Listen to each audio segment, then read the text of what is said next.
Good morning, good morning, and thank you for joining me on another episode of the Roundtable Talk Show. I am your host, Sharifa Hardy, and I have brought to you an amazing show today. We have amazing guests, interesting topics, and as always, we have absolutely no idea where this conversation is going to go.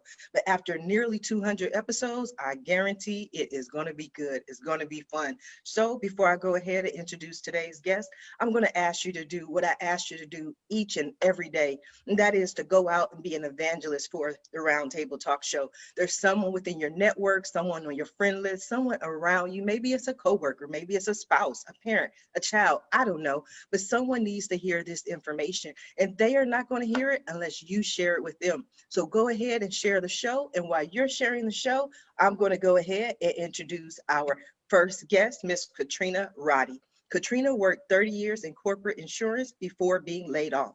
It was at that moment when she chose to take her acquired skills in corporate and marry them to her entrepreneur spirit to become an author, entrepreneur coach. In her book, Steal Your Skills from Corporate, she will help you build structure around your new career as well as support you through the transition of being an employee to CEO of your life. Good morning, Katrina. How are you? Hey, good morning. Thank you for having me.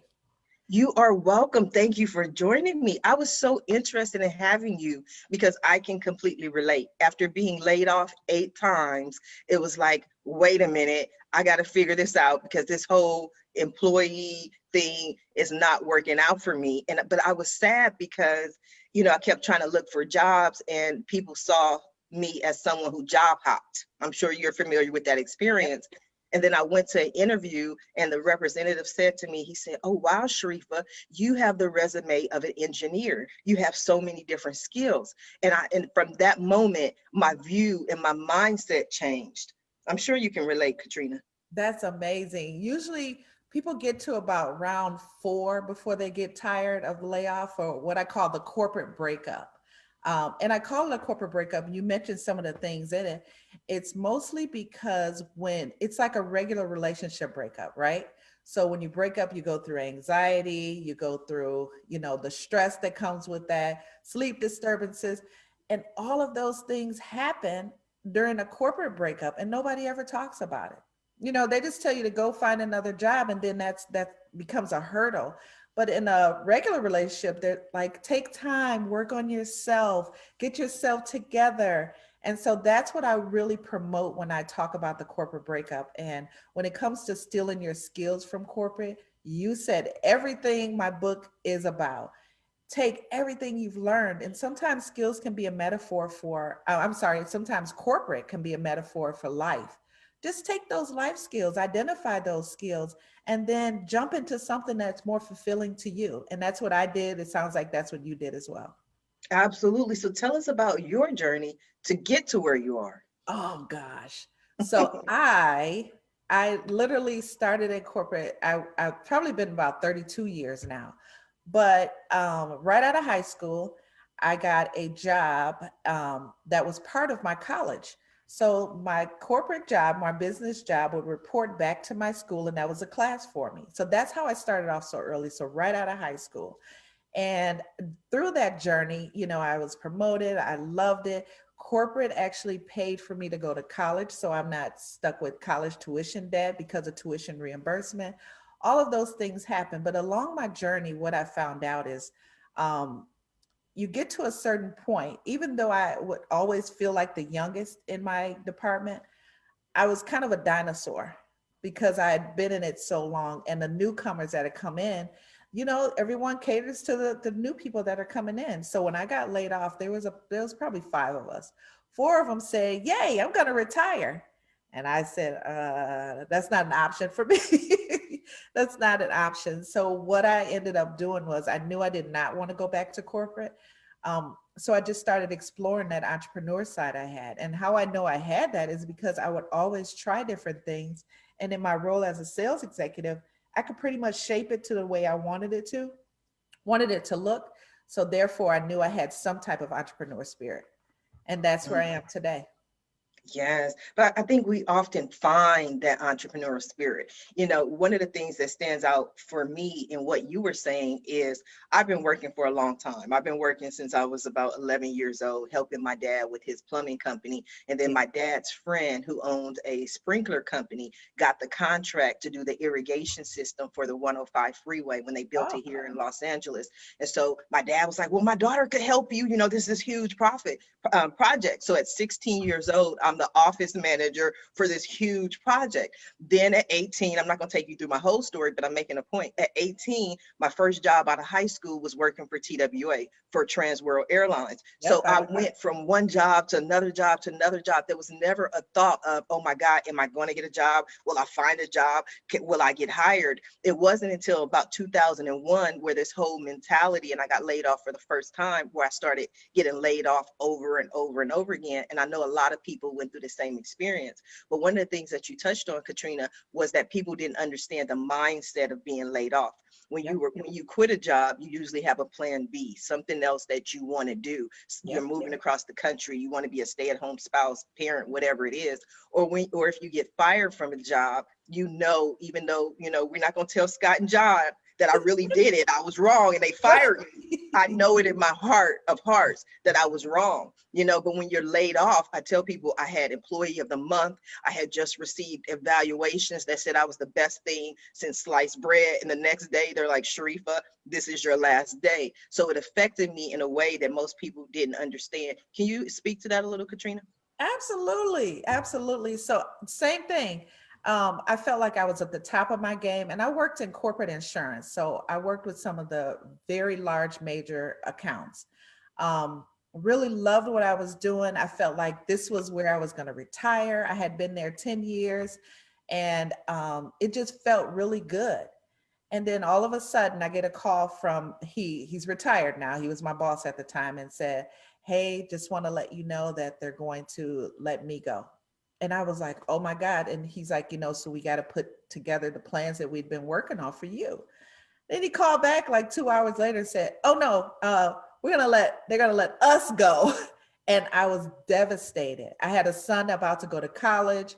I'm a single mom. I'm just like, it was so much that became overwhelming for me. And to be honest with you, the year after that happened, I cried for the entire year. Even though I went and got another job. I went and started working as an independent contractor. But still, it just felt really icky to me. I'm like, why me? I never came in touch with myself to say, you know what, it's your time. I hadn't been walking around, and this is really, I want people to really understand this. Be careful in the words you speak, because they will manifest. And so I had been walking around for maybe, a year or two before that happened, and said, you know what, by the time I turn 50, I am going to be doing what I want to do anyway, because I've been in this so long.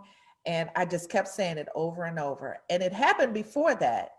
But for me, it was more of God's way of saying, yes, when you turn 50, it's going to be in place already. Let me have you work out the kinks before you get there. So I'm happy to say I will be turning 50 this year, and the kinks are working out. So I took it that way. I looked at it as a positive, and I haven't looked back.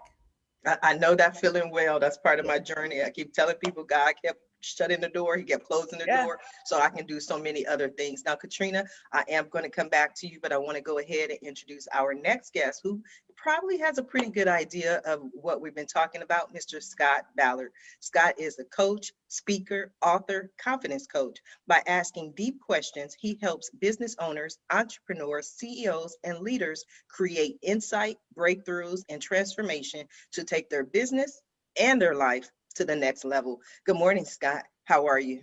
I'm good. I'm glad to be here. This is really good. Yeah. I like your desk in your office. You got that Star Trek chair going on there. I just want to Yeah. get beamed up. Oh yeah, this is kind of the mothership now. I call it Zoom Airlines. I'm all over the world talking to people, and I don't leave my office, which is actually very good. So yeah, it's great. Is that new to the pandemic or something you've been doing for years? No, the last 5 years, I had a client that told me about Zoom 5 years ago, and he was on the East Coast, actually, where John is in North Carolina. And he said, let's just use this as we're working together. And I hadn't heard of it. And since then, I've just used it as a tool and talk about a time saver, travel saver. And, you know, I can talk to somebody in Africa, then in England, and now down in LA in a day, and I never leave my office. So it's pretty cool. Absolutely, I agree. I've been using Zoom for years, doing my interviews on Zoom for years, but I know for a fact that had it not been for this global pandemic, I would never have been able to get 5 guests per day, Yeah. 5 shows a week, because people were like, no, I don't do the Zoom thing. I only network offline. I got to talk in person. And now everyone's on Zoom. Yeah, for sure. It's a fantastic tool. And if somebody like me, I'm not a techie person, if I can actually use it and use it efficiently, and in my work, it's really important, and it's deep connection. So yeah, Mhm. really good. Yeah. I think it's also a sign of the times and how we adjust as a people, because I have had so many guests on the show who said, you know what, Sharifa, it would have never occurred to me to use Zoom or do so much of my business on Zoom, but I am not going back. I'm like, it's here to stay. Yeah, for sure, for sure. Yeah, we use it, and we do a lot of very deep coaching, and it's very personal and very relational and transparent. And we did have a little bit of concern about that, but it's never been an issue, and it's allow us to really connect and be more connected to our clients all over the world because of the technology. So yeah, it's a big bonus for us. Yes. Now, we were speaking to Katrina. She was sharing her journey. I was sharing my journey. I'm pretty sure with the entrepreneurs that you talk to, they have pretty similar journeys. Yeah. Well, the journey that I related to both of you is my own story. I'm doing now what I've been doing since I was 7 years old. Mhm. So when this all started for me, I grew up in a small town in Southern Oregon, went to school at 7 years of age, and about 2 months into school, Sharifa, I realized I wasn't learning like the other kids. And I was kind of like, okay, what's wrong with me? What's wrong? The teacher came to my home back in the 60s. That teachers actually came to your house and met with your parents. And she goes, you know, you got to try harder. And my parents were pretty structured, and they said, work harder. And I did. And it got worse and it got worse. And then at the end of the year, she said, oh, you've got to do first grade again. And I had this shame and this fear, and really deep, dark thoughts kind of came into my mind: depression, suicide. Um, and then they finally figured out, well, he's severely dyslexic. He doesn't learn like the other kids. So I got into this whole thing of thinking, and my teacher said to me, you're stupid and you'll never be anything but a janitor, Oh, to, wow. to an 8-year-old. That's horrible. That's really hard. And so what I did is I just shut down myself. But what I could see in other people, kind of my God-given ability, is I could see their genius, their greatness, their abilities. And so I started to actually put my energy in seeing that in people and encouraging them and helping them with that. Then I got to 6th grade. They actually kept passing me because I was so good with the other kids and the teachers. I walked into the 6th grade classroom. We had a first-year teacher, and he said, we're going to do learning totally different. Well, at that point, I was like, oh my gosh, we have to start over again. I'm like, I just want out of this whole school thing. And he said, take all the desks out of the classroom. We're going to turn the whole classroom into a business. Mhm. Everybody's going to get a business, and everybody's going to get like $50, and we're going to have the stock market, and we're going to learn all of our subjects through the funnel of a business. And so Mr. Bacala did this. Well, we started out, and I can't fully explain it as an 11, 12-year-old, but I kind of got it. And so I started with a little business where I rented the ball if you wanted to play basketball at recess, and I'd rented it to you. And then I owned the popcorn machine. Then I started, by the end of the year, long story short, I owned pretty much every business and had almost all the money in my classroom. Oh, Now, wow. I couldn't read and write for my life. I mean, I was totally, but I really understood that. And so that really helped me get through to high school. And school was always D's and F's for me. It was failing fast and really hoping that they would just push me forward so I could get out. And so I got out, I got married very young. We've been dating now 43 years, married 40. And I said, well, I can't do college because I still struggle in that system. But maybe I could be a business person, because my sixth grade experience just really resonated with me. So I started 10 businesses in my 20s. I failed at every one, lost all the money, failed. And my wife kept saying, what did you learn? How can we do it better next time? And I believe in you, and I think this can happen. Well, the 11th time it did happen, got into an industry, didn't know anything about it, started a business with $100 at our kitchen table, and 5 years grew it to 42 states and the third largest seller of that one product in the country. And the way I did it was by hiring people for their genius. I would interview them and I'd see, what is the greatness that they have? What is the skill? What do they naturally do that's phenomenal that they don't even see, but I could put into my company? And then I could encourage them and go, you own this and you can do this. And so we built a company and did that for 21 years, sold it to a large life insurance on the East Coast. And so about 13 years ago, I was like, I'm not a retired person. I'm not a golfer. I got a lot of ideas, a lot of energy. What do I do? And people started calling me and saying, can I ask you a question about my business or about my leadership team or about hiring the CEO? And I did for about 3 years. And I came home one time, my wife said, she picked me up at the airport. She goes, you know what you're doing is a business. And I go, no, I'm just helping David out. It's just, I'm just doing, and she goes, no, this is people pay and whatever. So she said, call David. I called him. I said, do you have a budget for this? Do you even pay? He goes, well, yeah, I was waiting for your invoice, for coaching for what you're doing. Long story short, that's what I do. I help people exchange the lies that they've believed about themselves for the truths that are really true about them, and then to live that out to change the world, make a difference, make an impact. And that's what we haven't worked in 10 years because I get to do what I love to do, and it's a great passion. Wow, it sounds like it. No, it sounds like it. It's very interesting. I love the story. I love the genius. And when you were telling it, I just had to laugh. It reminded me of myself. I don't remember what grade it was, but I was struggling with math, and the teacher was trying to teach me, and they were telling me, oh, do it this way, do it that way. And I couldn't figure out the numbers in the math. And then she said something. She was like, well, if you had $5 and you spent $3.70, I was like, oh, I knew, when you talk to me in dollars and cents, that's all you had to do. They laugh because if you've ever seen Silver Spoons with Michael J. Fox, when he could count the money, that was me. Like, if you put it in dollars and cents, I got it. That's all you have to do.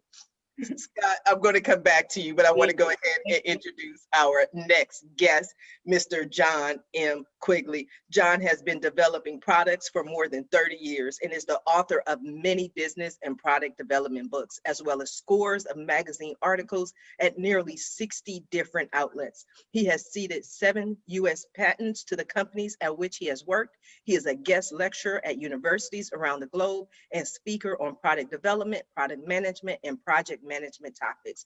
Jon has multiple master's degrees and holds globally recognized certifications in project management professional, as well as CTFL, Certified Tester Foundation level. Good morning, Jon. How are you? Good morning, Sharifa. It's a pleasure to be here. I'm doing well. It's a pleasure to have you. I don't know if I can hold this conversation, though. You have so many master's degree. I graduated from the University of Hard Knocks. Like, that's where I go. I had a few of those too. I grew up in a trailer park, so I started out in, I would call it kind of modest. And the reason I have multiple masters, Katrina, is the learn your craft from your employer kind of mentality. And I was surprised there was not so many people that took that avail themselves of these. I have 2 masters courtesy of the companies at which I've worked. You know, they made it about as easy as it could be. No loan, no money out of my pocket if I did it right and could keep the grades up and keep the job going. So I'm a little surprised so few people avail themselves of those kind of opportunities. Do you think it's the people that avail themselves or the companies that offer it? Because to me, I feel like there were so many different benefits like that one, health benefits, you know, the loyalty from the company that started to go away in about 2008 or so. Oh, okay. So all my masters happened before that. So Yeah. you might be right that those benefits are no longer there, which is all the more reason to take advantage of them when the company provides them. They're not really giving them to you.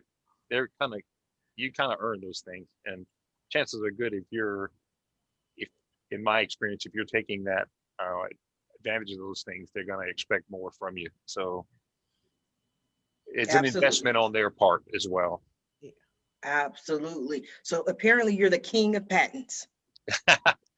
What is that saying in the land of the blind? The one-eyed man or woman is king or queen. I'll take it just because of that. But for me, it's the creative process I really enjoy, and helping folks get through that. I consult with a lot of organizations or businesses how to get past some difficulty they have, either in how the part is manufactured or in some cases they'll say something like, they don't want to make this, and I'm like, your competition is making it, you could do it much better, and their customers want it. So it's not really your call. For example, it's what do your customers want? That's what you're here for, right? So kind of those kind of coaching events, and a little bit more on the technical side. My first degree is an engineering degree from the University of North Carolina at Charlotte, so I'm still kind of engineering centric kind of person. And a lot of the articles and stuff I write are going to be in the vein of product development or product development teams working together to produce something.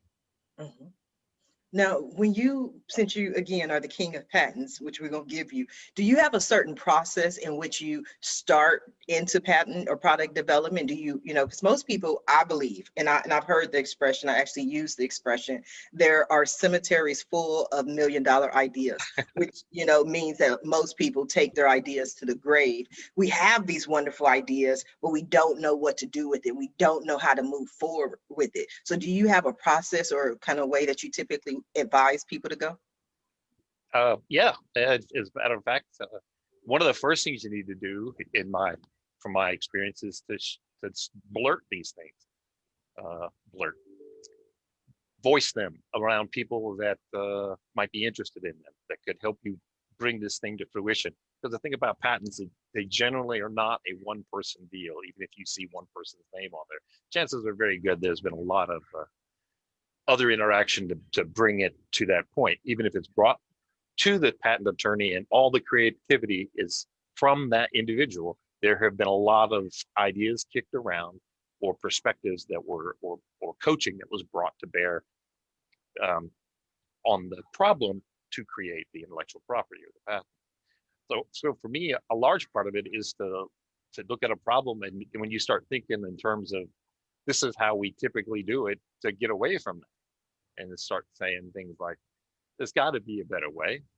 And in fact, many of the patents, probably 4 of them, I'm not a smoker.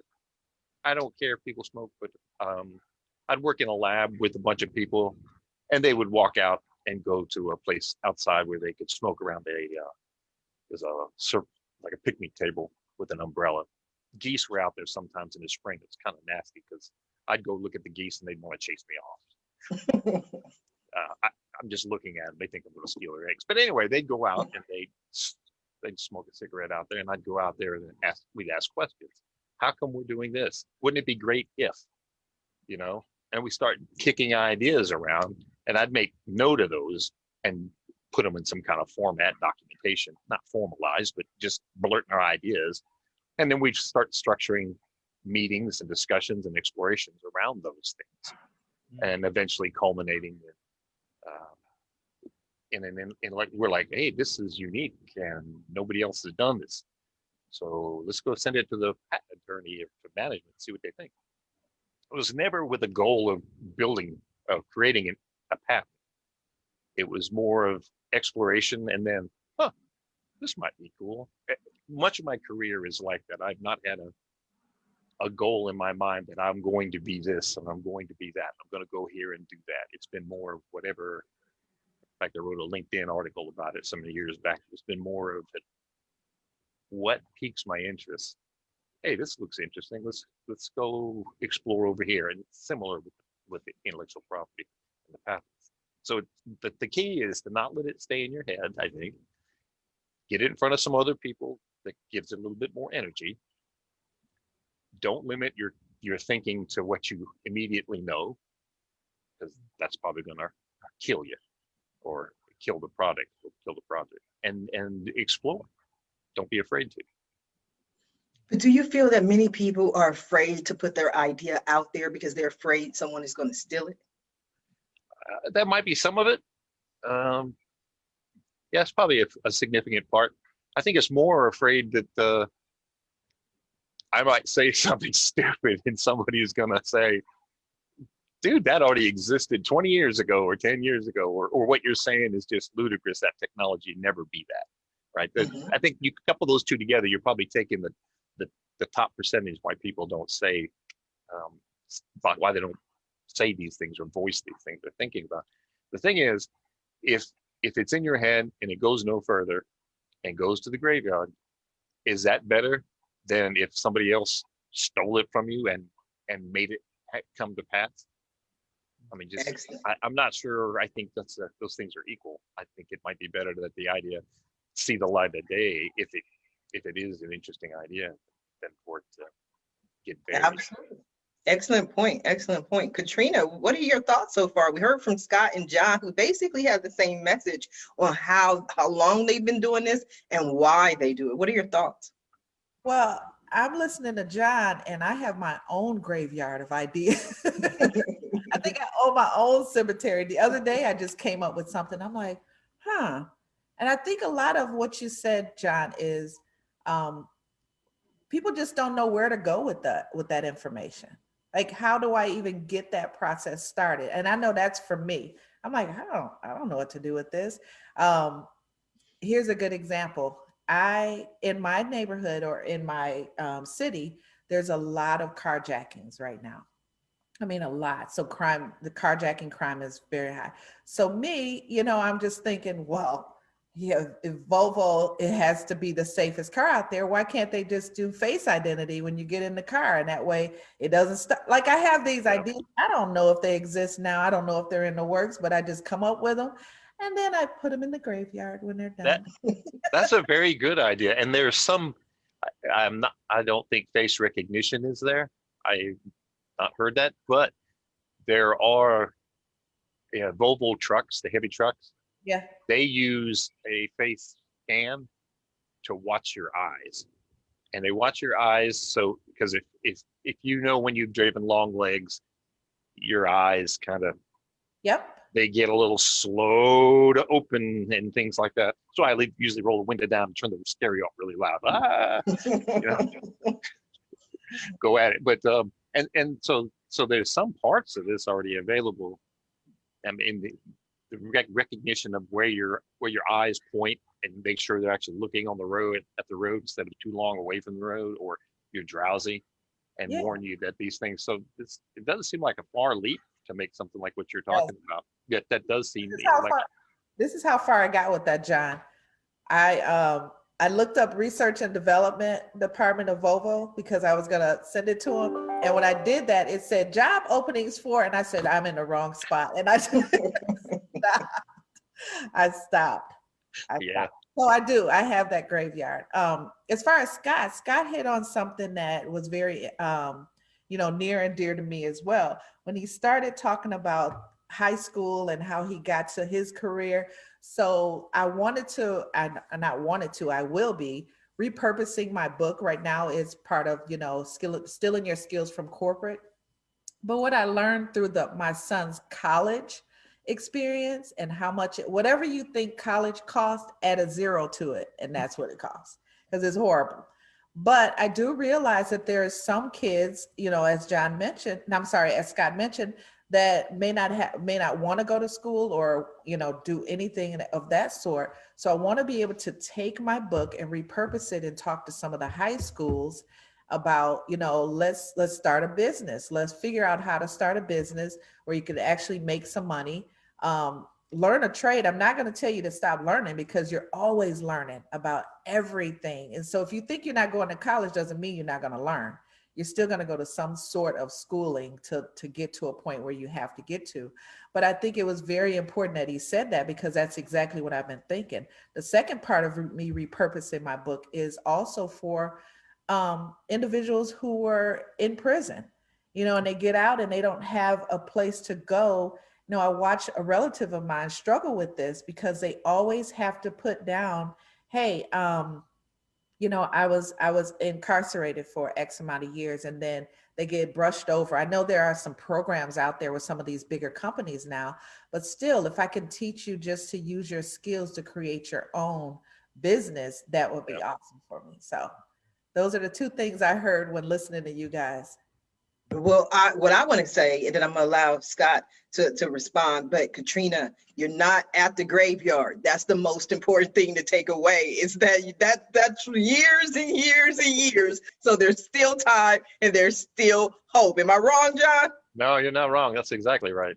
All right. And the learning part is especially true. Always. ABL, always be learning. Always be learning. I got it. Not that ABC, always be closing. I guess that's true if you're a salesperson. I'm gonna learn and then close it, because I had a sales background, so that's all I do.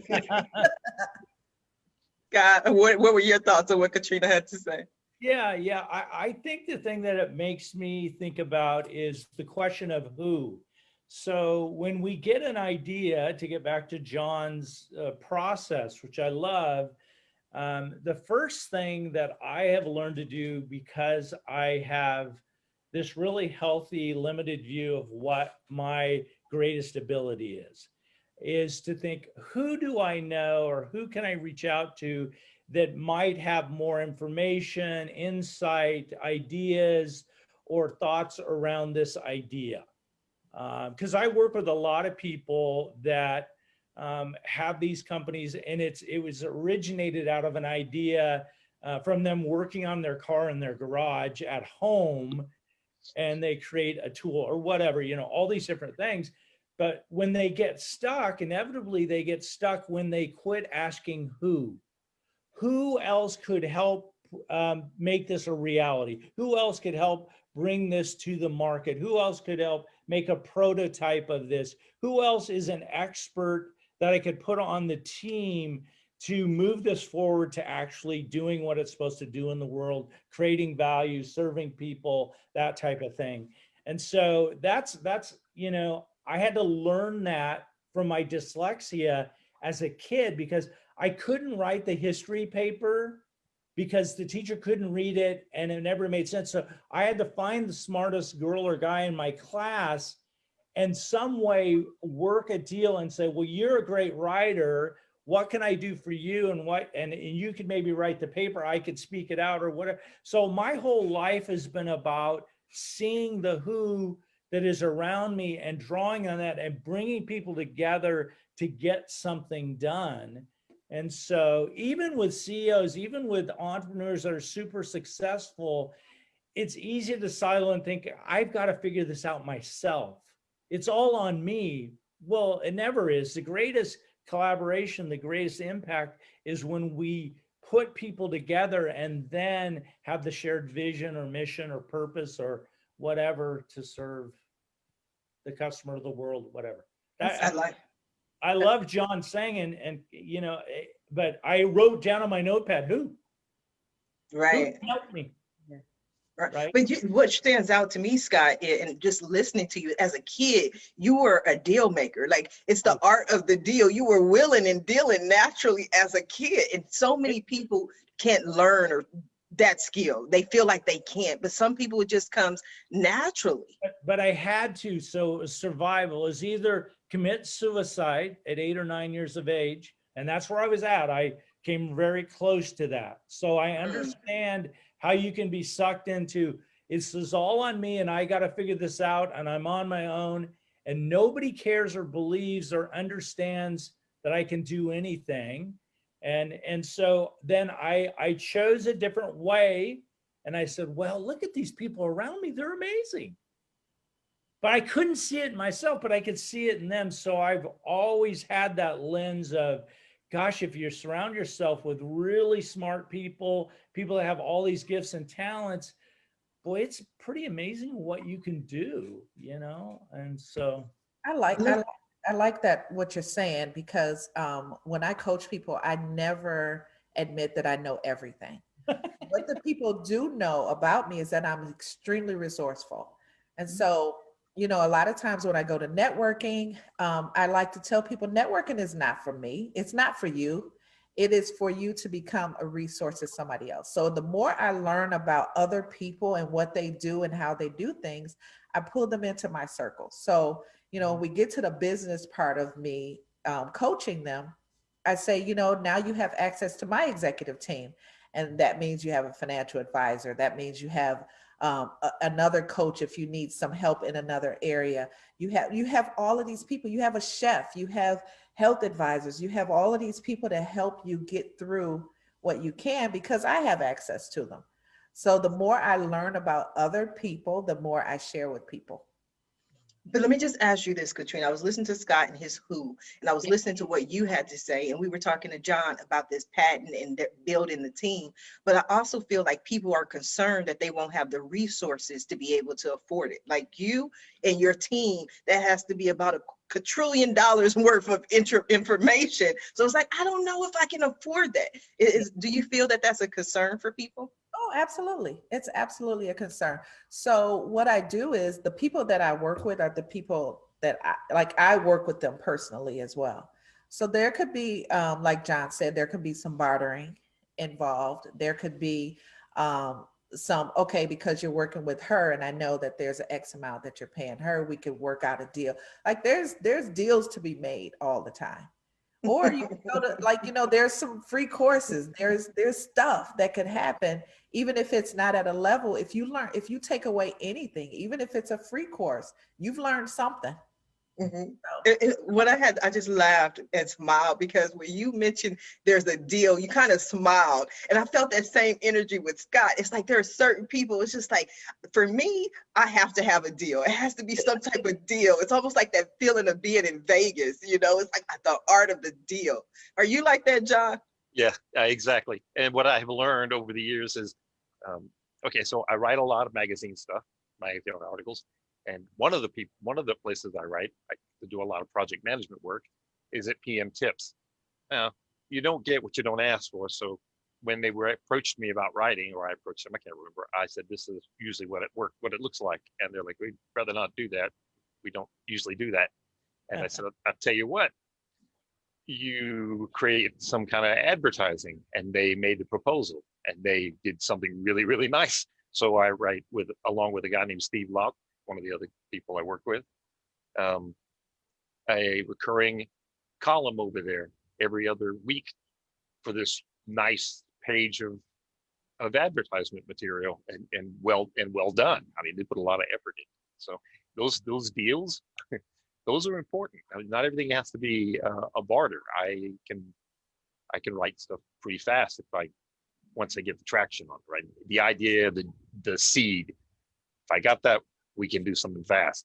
Getting that now, that might take a little bit of time. And which leads me a little bit to the next thing I would like to talk about is, we're talking about people that have moved from job to job to job to job. That's me. Right? Yeah, it's a whole bunch of people probably. But the thing is, each one of those things gives you a different perspective.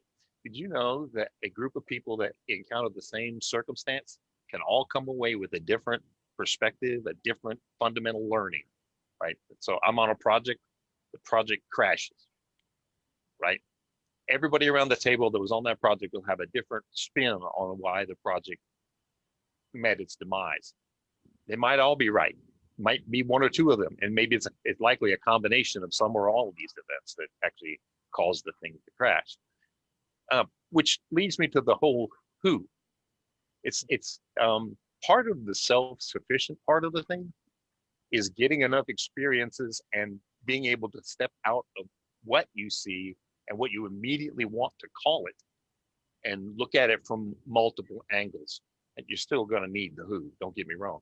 But part of the problem with not thinking who or not being able to escape this perspective problem, you have a problem. I had a problem. I coached a guy. He had a problem with packaging the product, and he kept stalling here. And he told me what his problem was. I went online on a conference call with him, and I said, "Go to this website, check this part out. The dimensions look like it would work exactly for what you're talking about." He went over there and he's like, "I never thought of this," right? Because he didn't have that little piece of experience or association that would make him meet that. And it saved him weeks more of work. It already cost him many weeks longer than he needed it to cost. So it's not just the who, it's the experiences those who's have. You can't discount that. That brings a lot to the table. Even if they have similar events like you, chances are the takeaways from those events have nothing to do with what you brought away. I like that. I think that is the essence, part of the essence of Ask Sharifa and my business at AskSharifa.com is because I always tell people I not only help people to make money, I help them to save money. Because I built my first website in 1994. I've been doing this for a long time. And when you're just starting out, people can tell you anything, that you need a hosting account and that's going to cost you $15,000 and your domain name is $200. And I'm like, what? And I helped them with that information. But it was an interesting point that you made, Jon. And it reminded me of why they say it's so hard to get eyewitness testimony. A police officer can ask 20 people, what was their account of this incident, and everybody has experienced it from their own, viewpoint, and they're looking at exactly the same point or the same thing. Katrina, what are your thoughts? That's good stuff. I was just thinking about, my nerd side came out when I used to. I'm a nerd. I used to watch episodes of a show called Brain Games on Discovery Channel. And what you just described was one episode where they had one scene and then all of these different people saw it. And when they pulled them all separately, they all had different things to say. So it's just interesting about, you never know. First of all, that's why I tell people to share their story. When I coach and I try to get them to move away from, their mindset, I like to tell people to make moves. And moves is an acronym for mindset reset. They have to own their own title, which is the CEO of their life. They have to value their relationships by building a board of directors. And then they have to evaluate their money. That's the E, evaluate their money situation and their relationship with money. Ask themselves, why do they have that relationship? And then the S part of that is share your story. A lot of people are so afraid to share their story because they're embarrassed. They don't know how people will receive it. But to you guys' point, when you share your story, you don't know how someone else will receive that. That's the point of it. And they could take away from that what they can. There's a lot of times, and this is happening more often than not, I've started pitching and writing in magazines as well. And I just share my story. You never have writer's block as long as you can talk. So you just keep talking and you talk in your own voice. And all of a sudden someone wakes up and say, that's my story. I love that. This is her perception of it. My idea is we all have the same problems, right? But it's how we handle them that makes us unique. It makes us different from the other person. So that's the reason that you have to share all the time. I have text messages now. We're just having a conversation with someone and they will text me back and say, oh my God, you changed my perspective. You changed my life on this. Here's how and I'm sitting here thinking I didn't really say anything, but that's not what they took from that. It's the experience that they took from it and how I handled it or how I adjusted them to think about it. And that kind of makes me feel good. That should make you feel good. I have been accused of being an oversharer. Okay, people tell me the truth, but you share way too much. And it's because I want people to understand that they're not going through it alone, that they're not the only one who's going through it. And I've been through so much, but I've gone through that for other people. And that's one of the things that I've learned. And so often people will come to me and they'll tell me their story and they'll make their excuses and they'll tell me, you know, I can't do it because I'm like, let me tell you about Scott Ballard. Watch this show, what he's went through. So if he can do it, then you can do it. So it's for other people. And that's why I share or overshare, however you want to look at it. But Scott, I wanted to ask you, you mentioned two specific teachers. There was the teacher who basically tried to ruin your life, maybe unintentionally. And then there was the teacher who figured out a way to make learning easier for you. Were you able to meet or see either of those teachers later on for them to see your progress? Yeah, my sixth grade teacher, Mr. Bacall, he ended up moving on and being a principal of a school in Seattle. But yeah, I was able to connect with him, 25 years later. And yeah, so it was just a really cool thing to let him know how he'd made a difference in my life. My first grade teacher, Mrs. Matthews, passed away before I got old enough in my adult life to really kind of come to grips with that whole, situation. But I wanted to speak to one other thing here that both Jon and Katrina were saying, and part of this process of discovering is what is the mindset that we choose to believe. So I had to choose to believe either my first grade teacher or my sixth grade teacher. And the difference is the mindset of my first grade teacher was of scarcity, was of there's no value in me, there's no future for me.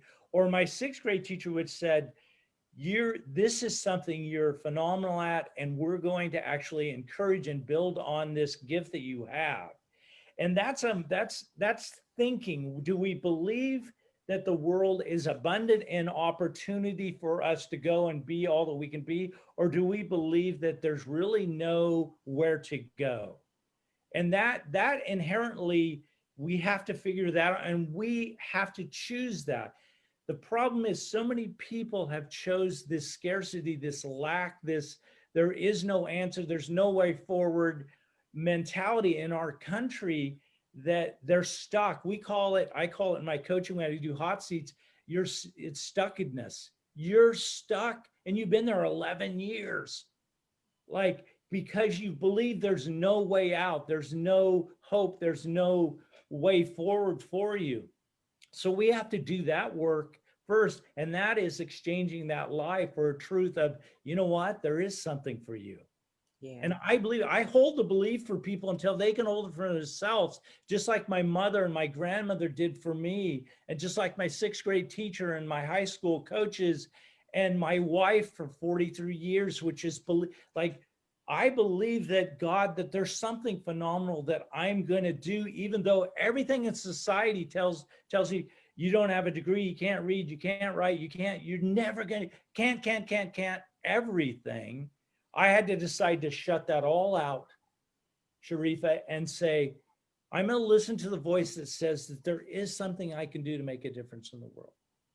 And I'm going to go to that light. I'm going to go to that place, and I'm going to live there.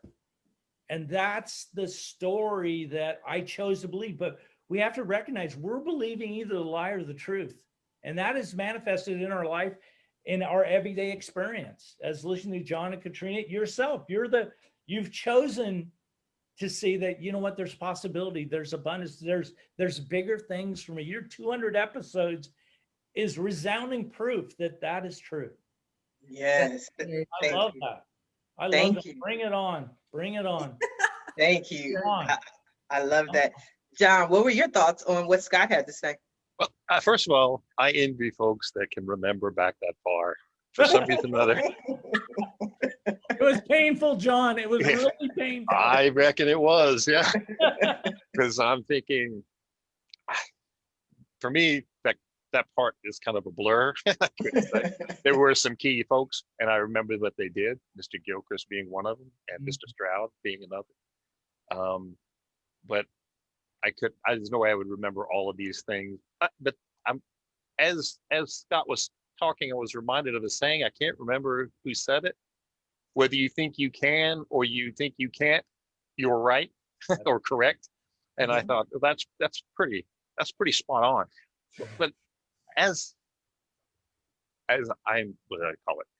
Okay, I'm an engineer by my first degree, right? So I'm kind of a proof kind of guy or kind of person. I call myself a little bit of a skeptic. I don't shut things down the minute I think I want to explore something. I find a way to see if what I think is right or what somebody else thinks is right, right? Let's let's go explore. Let's run an experiment. Let's do some kind of test to understand. So I think you have to walk out with a fundamental belief that, like Scott was saying, that there are two options in how I think about these things. Um, I'm reminded of in management in my MBA class, they taught us about theory X and theory Y. These are managers. I can't remember which one is which, but say for example, theory X says people are lazy and you really have to stay on them and you have to keep pushing them to get them to do the right thing. Theory Y, get out of their way and they will do the best that they can, help them, coach them, guide them along their way. And I have a feeling that if you're a manager with X or you're a manager with Y, you get the performance out of your team that either resembles X or Y. The fact that you think this is how this works ultimately becomes how it works because of the things you do in the system to make it work that way. If you think people need to be hounded, you're going to behave like somebody who needs to be leaning on their team all the time. And your team is going to check their brain at the door and start thinking, well, I'm only going to do what I'm told to do because it looks like that's how it works. So we have to be careful, as Scott suggested, which one of these we hold. I think either one is really bad. You can't just be overly optimistic. You kind of have to work your way through it. And certainly the other one is awful, thinking that this is as good as it gets and I will never amount to much. That is a waste of talent right there when you get that mindset. Mhm. I definitely agree. Interesting conversation. I've learned a lot, laughed a lot. This was a great show. Now we are coming down to the last few minutes of the show. And what I love to do at the end of every show is just simply allow my guests the opportunity to speak directly to the audience, to everyone who is watching the show live, as well as everyone who is watching it in the archives, and let them know what you want them to take away from your appearance here today. And we're going to start with you, Scott. Yeah. Thank you, Sharif. First of all, thanks everybody that's on this today. This has been really great to be able to share. My real passion, my work is really with people that have come to that roadblock or that being stuck. That's in leadership, an entrepreneur, business owner. Those are my people. Those are the people that I'm best able to help. And so, if you're interested or you're feeling like, okay, I've tried everything on my own, I'm whatever, reach out to me. I'm at confidencecoach.org. I do a 90-minute session with people to help them get unstuck, to help them realize what that is and work through that. And, I do that as free. I don't charge for any of that. But if you find yourself kind of in that, and some of what we've all talked about today resonated, I'd love to talk with you about that and see if there's something we can do to help you. And if not, like Katrina said, there's other people that we work with that we can refer you to and that type of thing. But yeah, this has just been a blast. This is what I do. I have these type of conversations with leaders. And so thank you, Sharifa. This has been awesome. You are so welcome. Thank you, Scott. 90 minutes. I think that's unheard of. I mean, I've heard 15 minutes, I've heard of 30 minutes, I've heard of an hour, but 90 minutes. Has the wife approved this 90 minutes? Because I know she's on a team somewhere. Well, here's the secret. She's the owner. I work for her. Did she approve 90 minutes? Yeah. So this was her idea. So I'm totally free. I'm like, I don't have to worry about the consequences. Yeah. So I love that. it's about serving people and it's about helping people and it's our passion and we've really found the more we give, the more we participate in even things like this, Sharifa, what you're doing, the more people we help, the better it all goes. So yeah, we have no problem with giving and giving first it all works out. It's amazing how it comes back to you from places you never thought. And you're like, well, how did this client come to us? How do we, and then you go back through and you go, okay, it's just about serving people and helping them. Absolutely. Absolutely. John, what do you have for us? I had a lot of fun here, Sharifa, as well. I appreciate the being part of this panel, and I hope we can do it again at some future date. That'd be a lot of fun. I encourage people to connect with me on LinkedIn, Value Transformation on LinkedIn, or you can go to the www.valuetransform.com. Shoot me an email from over there, or just contact me in any way. Ask me something. How can I help? And I'll do what I can. If you're looking for some specific, this morning I had somebody on LinkedIn ask me if they could refer them to a project management gig someplace, and I'm going to do that later today, so I figure out where to push that or put that. So I'm like Scott said, anything I can do to make things better for you. I appreciate being able to do that. Well, I appreciate you being here today. The way I'm able to have 5 guests a day, 5 shows per week, is because I have so many returning guests. They have a great time, or maybe we didn't have enough time to discuss everything they wanted to discuss. So I always say, come back. But if you want to come back, John, I'd advise you go to asksharifa.com today and grab a seat, because I'm currently booked through the end of April. So we don't want to wait until April to try to come back. Katrina, what do you have for us? So let me just piggyback off of everything that was said today. Obviously, we all have passion for what we do. And going back to what Scott said earlier, I started doing this because someone said, you should probably charge for that. You should probably charge for that. And then at that point, that's when I decided to put everything in one place. And that's when I wrote the book. So it became best-selling, Steal Your Skills from Corporate. And there are 8 steps in there. And I believe in people, and I believe you can do that on your own if you want to. However, if you're like me and you need some one-on-one, you need coaching through it, you need other tips and tactics to get through the hurdle of leaving corporate to become an entrepreneur, I'm there. I've gone through the transformation. I know how to handle the transformation. All I am is structure. I have 30 years of corporate in structure. So I know how to structure your business, along with being that support to help you get through the emotional toll of the corporate breakup. So I would like to leave by saying, if God doesn't limit us, then we shouldn't limit ourselves. I love that. Powerful words to end this show. I want to thank you all for being guests on today's episode of the Roundtable Talk Show. And I especially want to thank everyone who tuned in to watch the show live, as well as everyone who is watching it in the archives. Whether you're watching this show 4 days from now, 4 months from now, or 4 years from now, it doesn't really matter. I appreciate your support. I appreciate you for going ahead and sharing the show. But I always ask, please don't just watch the show. Please don't just share the show. Support our guests. Our guests are here this morning to help you, to give you to share their story with you, and to be of service to you. So please support them. Visit their websites. The link is in the Facebook post, and follow them on social media. Reach out to them. Connect with them on LinkedIn. Connect with them by sending an email. And when you do, please let them know Sharifa Hardy says hi. Now, if you're interested in more ways that I can help your business, or maybe you want to be a guest on the Roundtable Talk Show, please visit my website at asksharifa.com. Until tomorrow morning at 8 a.m. Pacific, everyone have a safe and a blessed day. Bye now.